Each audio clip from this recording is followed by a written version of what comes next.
of surgeons made a lot of money removing her breast. So another set of plastic surgeons came and said, don't worry, we'll give you a better breast. So they reconstructed a better breast. So in the bargain, this girl was minus so many $1 million. That doesn't matter because she makes money anyway. That's her job. After that, she had a lot of problems. Anyway, she recovered. Now, another set of doctors have told her that her mother's elder sister had cancer of the uterus. So now she has got her uterus removed. Then they said some other relative has ovarian cancer. So ovary is also removed. So I wrote an article. Very soon she will be left with bone and skins. And then cancer will come in the bone or in the skin. So this is the myth of technology, biotechnology. Here we do biotechnology in agriculture. There are 500 species of solanaceae plants in the wild, but only 2 are edible. Your potato and your sweet potato. Sweet potato is such a fascinating, nutritious thing and a medicinal thing. Sweet potato is very good for treatment of diabetes. You will be surprised, mango is a very good treatment for diabetes, but not eating the whole mango. 1 or 2 pieces of mango, because mango is a functional food. Very, very powerful anti-diabetic substances are there in the mango.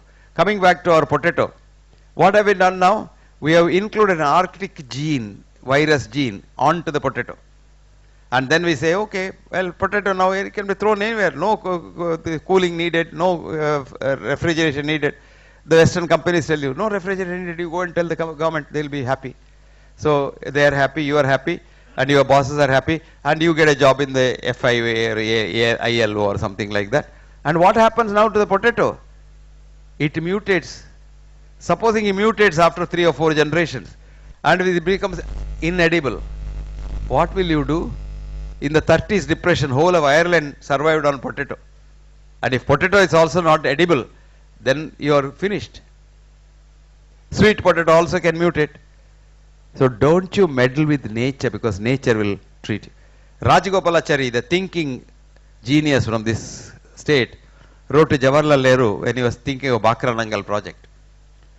Because Aswan Dam, Nasser has done so, Bakranangal we must do. This is all, ego problems. Rajagopalachari wrote, Dear Jawahar, treat nature as your mother, she will feed you for all times to come. If you mistreat nature as your mistress, she will kick you in the teeth. And see, that's what has happened now. So friends, you're all agricultural scientists. My humble request to you is, in the name of keeping potato alive on the ground itself for months together, don't you put an Arctic virus gene, because you don't know what that gene does as you go down the drain. We say we do stem cell research. And there are people now working on stem cells. Each time, heart disease patient, stem cell in Bangkok, 5 lakhs per injection. And what happens? The patient, of course, will meet his maker a little sooner than later. Because you can't change the human genes outside the body. Body has genetic engineering. You didn't know? You have a fracture, let us say. When you have a fracture, you break your bone, and the periosteum of the bone gets lifted. There is a clot there, small little clot. You take that clot and study under the electron microscope. The red blood cell, which is a nice circle, after 3-4 days puts out pseudopodia. And then after another week, it becomes a pluripotent stem cell. That is endogenous stem cell. And that is how you, not because the orthopedic surgeon has set it and put a plaster that it heals. You must grow the bone to bone, nerve to nerve, artery to artery, vein to vein, skin to skin, muscle to muscle. All this is done by our own body's stem cells. So beautifully done. You have the salamander at home, you cut its tail, it grows after 3-4 days. You can do the same thing for man. You induce the human body to produce stem cells. That's endogenous stem cells. But if you do exogenous stem cells in vitro, in your laboratory, you put it inside there, the genes can only penetrate in an environment which is conducive. What is the environment? Consciousness of the human body. And the consciousness doesn't fit in with your thing, and something else happens. We tried genetic engineering for treating cancers in children, blood cancers. And very quickly we realized the present cancer dies, another dangerous cancer comes immediately. Instead of the blood cancer, brain cancer started killing children. So we stopped doing genetic engineering. So don't do genetic engineering in agriculture, because nature has taught us that it's not a good idea. But what should we do? We should go back to our conventional agriculture. I met an Andhra farmer one day, some years ago, I was in the LIC board, this man was also in the LIC board, and we were having a meeting in Hyderabad. So he told me, sir, why don't you come to my house, I'll show you a mango tree. So I went to his house in the village, a mango tree which gives 6 lakhs mangoes in one season. And he has got a 10 lakhs prize through the government of India. Anybody who grows without putting any fertilizer, etc., in one tree, 6 lakh mangoes, he'll give them 10 lakhs prize. Nobody has taken the prize so far. For generations, they have never used chemicals. Today, you have completely destroyed the earth. And if you destroy the earth, you will only get nothing.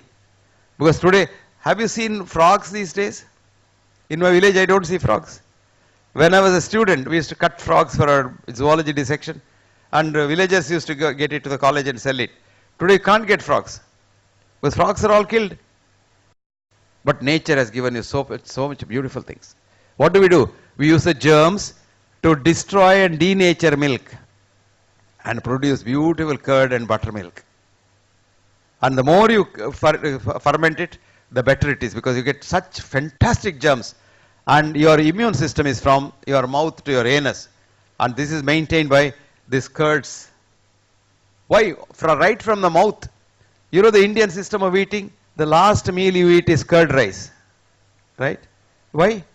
If you eat the last thing as sweet, it remains there and caries occurs in your teeth. When you have buttermilk, the germs in the buttermilk kill all the bad germs in the mouth, clean the mouth, and leave only good germs in the mouth. If you use Listerine from the doctor's shop, you kill all germs. And if you don't have germs in the mouth, your mouth is destroyed in no time. You cut your tongue, within 24 hours the tongue is healed because of the germs in the mouth. You every morning clean it with your Listerine mouthwash. You cut your tongue, it will take one week to heal. Just see this. And we have such beautiful things. Coconut water, coconut oil for example. Coconut oil is the best oil for human consumption, because coconut oil and mother's milk contain the same fat, monolauric acid, sodium monolauric acid. And monolauric acid is the base of Indian human immune system. No other oil in this world except mother's milk has this fat. If you see your infant feed, even when there was a big chorus against coconut oil, Indian infant feed has to have coconut oil as a base. Because if you put any other oil, the infant will die. Because mother's milk and coconut oil are the only two things that can digest it in the mouth. In the mouth. Because a child up to the age of 1 year doesn't have pancreatic juice. And when you don't have pancreatic lipase, you can't digest fat. But salivary lipase digests fat in mother's milk and coconut oil. But that coconut oil was demonized for so long. And we suffered. Now America says, no, coconut oil is very good. Coconut milk is very good. Actually, Americans now eat cornflakes with coconut milk and not cow's milk. And today every American house doesn't have so much of Coca-Cola in their refrigerator, but their tender coconut water in caches, big cartons. And you must see, I was telling Peter, there's the biggest cash and carry shop. It's called Costco. Their head office, half the building is called Coconut Building. Americans are crazy after coconut oil. About a few years later, our own scientists were saying, no, coconut oil is very bad, it contains cholesterol. I used to tell doctors who said coconut oil contains cholesterol that he must go to first MBBS and fail the exam. Because he doesn't know biochemistry. Cholesterol comes from an animal cell. It can't come from any agricultural, or vegetarian cells. So how can coconut oil have cholesterol? So we created caste system among fats to say cholesterol is saturated fat, unsaturated fat. It's our own classification. We created that. And scientists created that. Scientists were created for saying that to make money. The reason was in the 30s, there was a big depression in America. And up until the 30s, even bread was made with coconut oil in America. But the American farmers revolted and said, our soya bean is dying, and if the government doesn't do something about it, we will all go on strike. And if the farmers go on strike, the American president cannot be elected. So they called a few scientists, Sarkari scientists, and said, create a monster out of coconut oil. And they were there ready with their papers, beautiful papers published in the glossy journals. And they said, Coconut oil is saturated fat, and saturated fat is very unhealthy because it becomes, cholesterol and triglyceride and what have you. And they built a big empire on fat. This lasted for about 20 years. Then came another era called the sugar era. In England, there was a big scientist called, what's his name? Hofbrand. And Hofbrand produced the same data on cane sugar. Death rate due to heart disease in x-axis, y-axis, and sugar consumption x-axis, straight line. So he wrote a paper, pure, white, and deadly. The most important cause of death is sugar and not fat. What they all missed is, when two things go up concurrently in society, they always have this relationship, straight line. But it's not cause effect. It's like saying, what's your normal blood sugar? Who knows your normal blood sugar? My normal blood sugar is different from your normal blood sugar. What we are talking is average sugar. If 100 people's blood sugar is plotted, it will be a Gaussian curve. And what we have done, we took the mean plus 2 standard deviation, there is a statistical terminology, and made it as normal, which means all the other normals who are outside the mean are all called false positives.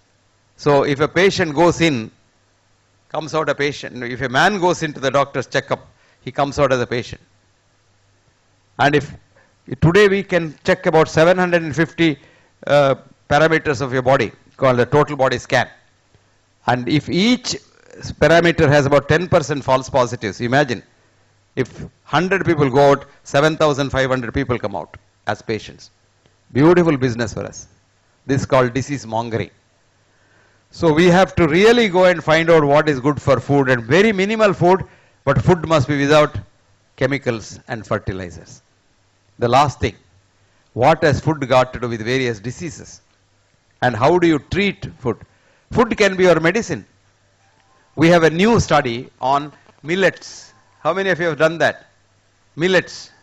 Millets are beautiful because we killed ourselves by depending on two things. Water-rich vegetables, water-rich crops, and then of course the various other things associated with that. Rice and various IR 180, this, that, and all kinds of rubbish. Diabetic, eats chapati. Poor South Indian housewife, she has not cooked chapati and she is under stress and her blood pressure goes up. But the husband wants only chapati. And we have nicely done this because we have read the Western books. What do they do? You take wheat, and wheat gluten is the biggest harm for the pancreatic beta cells. So if you take wheat, you become a permanent diabetic for the rest of your life. So we want to have more business. If you take your own rice, brown rice, kaikuthalarsi, you must see, there's a beautiful chemical called metadicol, which has got now US patent as the best medicine for so many diseases, including diabetes. And we don't eat that. And we have been eating it for all our generations. We have been eating brown rice. And today, suddenly, the Western style doctors say, you eat wheat, chapati. And that too very interesting. I went to Ludhiana. Near Ludhiana, there is a small village where people do not eat PL480 wheat strain. They have a separate old wheat strain. That village has nobody who has diabetes. Can you believe that? Nobody who has diabetes. So now we have come one step further. We are depending for our seeds on some big Western companies. Terminator seeds. And now we have been, our scientists were very kind to allow BT cotton at one stage. And a lot of farmers, of course, committed suicide. Now Bangladesh allowed BT brinjals. We have nice matti gullas in India. And BT brinjals, Bangladesh is ruined. Now genetic engineering is another way of controlling the world through technology and money. So the world has to be controlled through technology and money. You are spoiling our health. So friends, agriculture is very important for human health. You must produce enough for all people to avoid malnutrition or subnutrition, calorie subnutrition. And we have enough to eat, but don't overeat. As long as you eat, ideal thing is you must eat what your ancestors have been eating. You are not sitting in India, you are not eating olive oil.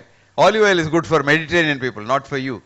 For you, coconut oil is what God has given you. And that's the best oil for you. Or gingerly oil. Or any other oil that is good for India. We take fruits from the Mediterranean's place for our fruit. No, our best fruit here, the best fruit, you know, it must be fresh fruit because you can't get apple. Apple has to come from say Kashmir.